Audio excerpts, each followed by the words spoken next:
पिछले एपिसोड में हमने देखा कि सृष्टि को कार्तिक के कमरे में सजाकर बैठाया गया है। कार्तिक के कमरे में आ जाने से सृष्टि की धड़कन तेज हो जाती है। कार्तिक उसके पास आकर उसे कुछ पेपर्स देकर साइन करने के लिए कहता है। जब सृष्टि ने थोड़ा हिचकिचाते हुए पूछा, ये पेपर कैसे हैं, तो कार्तिक ने सीधा सपाट लहजे में कहा, डिवोर्स के पेपर। मुझे तुमसे डिवोर्स चाहिए। मैं तुम्हारे साथ नहीं रह सकता क्योंकि मैं किसी और से प्यार करता हूँ। ये सुनकर सृष्टि के सिर पर आसमान टूट पड़ता है।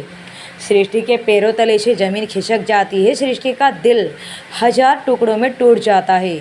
उसकी आंखों में नमी बन जाती है। उसने भरे हुए गले से कार्तिक से पूछा, अगर आप किसी और से प्यार करते थे तो आपने हमसे शादी क्यों की? तो कार्तिक ने कहा, मेरे डैड की जिद की वजह से मुझे मजबूरी में आकर तुमसे शादी करनी पड़ी। जिन आंसुओं ने अभी अभी सृष्टि की आंखों में जगह बना रखी थी, अब वह आंसू सृष्टि की आंखों से निकलकर उसके गाल पर आ जाते हैं। कार्तिक आगे बोलता है, तुम चिंता मत करो, ये शादी सिर्फ 6 महीने रहेगी।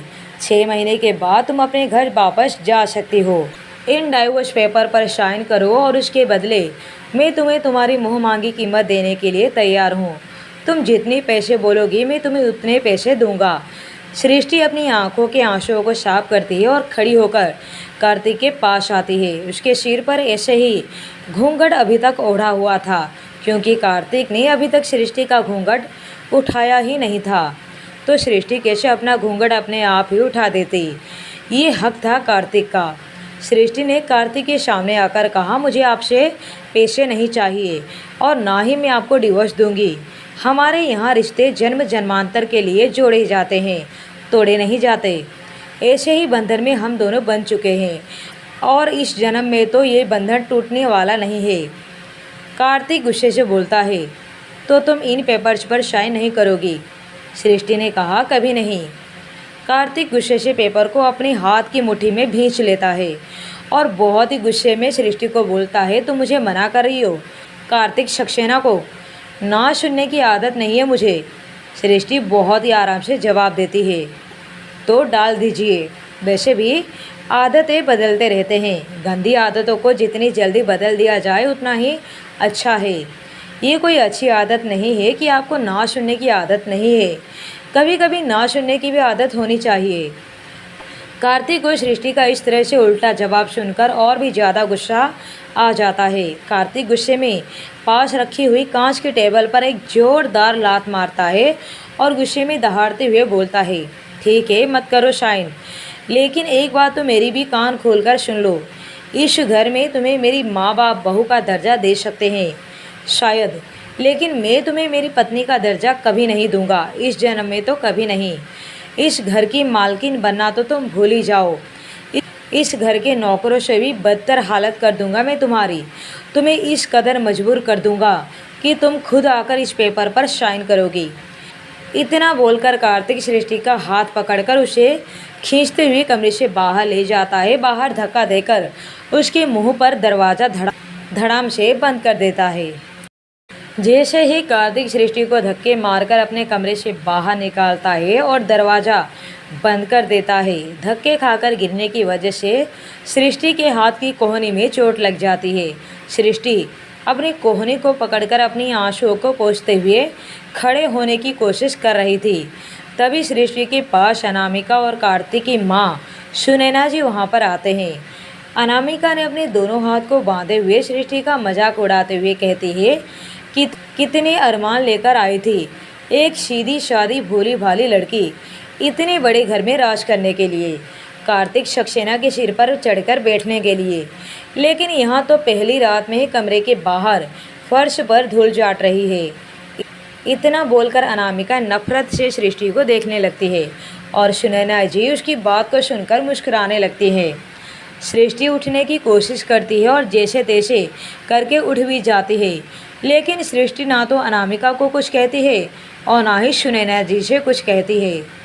जिस बात से सुनैना जी और अनामिका दोनों को गुस्सा आता है और अनामिका गुस्से से सृष्टि के बालों को पीछे से पकड़ते हुए गुस्से से दांत पीसकर बोलते हैं, जिस कमरे में कार्तिक मुझे आज तक अंदर आने की इजाज़त नहीं दिया, उस कमरे में तू जाकर आराम से उसके बिस्तर पर बैठ गई। तो जानती भी है कि कार्तिक सक्सेना कौन है। तेरी जैसी लड़कियां ना उसके कदमों में बिजी रहती है। तू क्या समझ रही है? तू शादी करके आई है तो कार्तिक तेरा हो जाएगा? कभी नहीं। बस कार्तिक की नाम की बीवी है तू। बहुत ही जल्द कार्तिक तुझे तलाक देकर इस घर से धक्के मारकर बाहर निकाल देगा। फिर अनामिका कार्तिक की माँ सुनैना जी से बोलती है, वैसे मम्मी जी, पता नहीं पापा जी ने इस गवार में ऐसा क्या देख लिया जो कार्तिक की शादी इस गवार से करा दी। लेकिन मैं इसकी औकात इसे अच्छे से याद दिला दूंगी।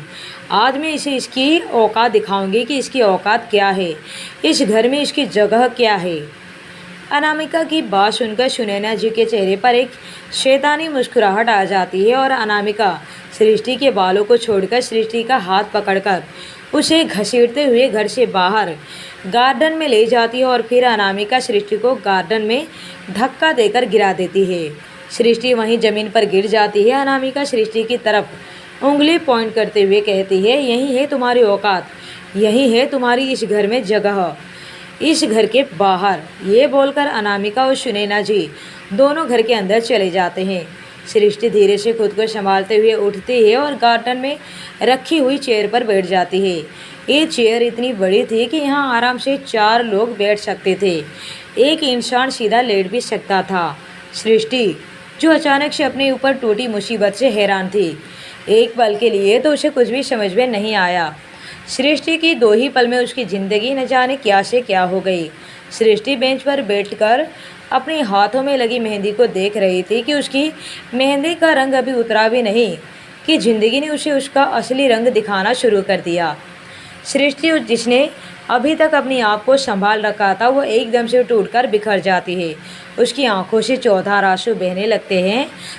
सृष्टि आसमान में देखते हुए बोलती है, हे भगवान, ऐसे ख्वाब तो नहीं देखे थे मैंने, फिर ऐसा क्यों हो रहा है मेरे साथ? मैंने ऐसे सपने तो नहीं सजाए थे। काश कि कोई मेरे पास आए, मुझे बताए कि ये सिर्फ एक बुरा सपना है।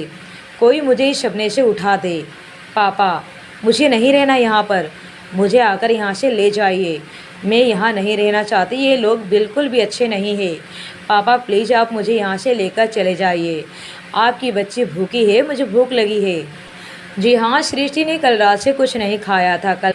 कल रात विदाई के बाद जब सृष्टि दिल्ली आई और यहाँ पर आने के बाद उपासना जी ने सृष्टि के सारे रस्म पूरा करने के बाद उसे खाना खिलाने की जिम्मेदारी उसकी सासू माँ सुनैना जी को सौंपी थी। पर सुनैना जी ने उसे बिल्कुल भी खाने के लिए पूछा तक नहीं और ना ही किसी सर्वेंट के हाथ वो खाना भिजवाया। सृष्टि कल से भूखी थी क्योंकि सुनैना जी चाहती थी कि सृष्टि पहले दिन से ही अपनी हिम्मत छोड़ दे और शायद कहीं ना कहीं सुनैना जी अपने इरादों में कामयाब हो रही थी, क्योंकि सृष्टि बेशक दुनियादारी समझकर समझदार हो गई थी, लेकिन थी तो एक 19 साल की बच्ची ही, एक मासूम सीधी सादी बच्ची। पर एकदम से इस तरह से मुसीबतों का पहाड़ टूट गया था। जिस पति के भरोसे उसने अपना शहर, अपना घर, अपना परिवार छोड़ा था, इस अजनबी शहर में आई थी, एक पल में ही उसने उसे पराया कर दिया।